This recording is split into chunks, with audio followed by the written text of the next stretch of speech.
And let's examine why perhaps 1 million people have left California over the past decade, most of them to Texas. Joining us now is the author, and by the way, somebody who has lived in both states, Alexandra Suich Bass. Alexandra, it's great to see you again. As somebody who grew up in California, lived there for the first 15 years of my life, and then my parents, they had job issues, cost issues, and they fled to Virginia.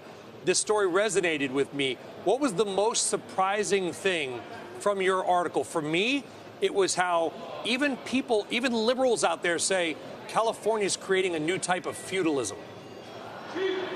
Well, I think that you just hit the nail on the head with what California's major issue is for the next decade or two, and that's affordability. California used to have a dream. It was a place that you, as a middle-class person, could rise. You could rise to the middle class if you were poor. It's become so unaffordable that we see people leaving. And you use the statistic. It's about 1 million more Americans left California than arrived here in the last decade. Most of those earn less than $50,000 a year. And so you see what Joel Kotkin of Chapman University describes as a new feudalism, where the middle class is really struggling. The only people who can make it work in California are the tech elite. And you also see a stratification between people in the Bay Area who are able to make a fortune and the rest of California, which is not growing nearly as quickly.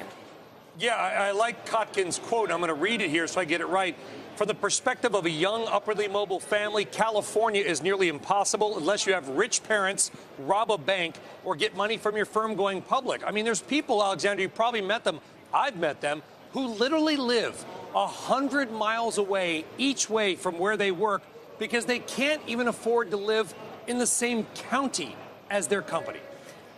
Right. And you also see, unfortunately, rents and home prices rising hours away from San Francisco, simply because people are forced to live there. And so you see cities in the Central Valley, like Stockton, for example, which does not have an industry. So it's the #1 location for super commuters, where tens of thousands of people commute a couple hours a day for work.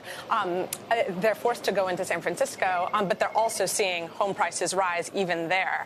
And so I think California is in a real bind. I would say that California is worth paying attention to. It's not just a cautionary tale, as a lot of people in Texas like to see it. California has been very early to embrace the future and anticipate social trends that are coming. It is the American hub for innovation, historically and today.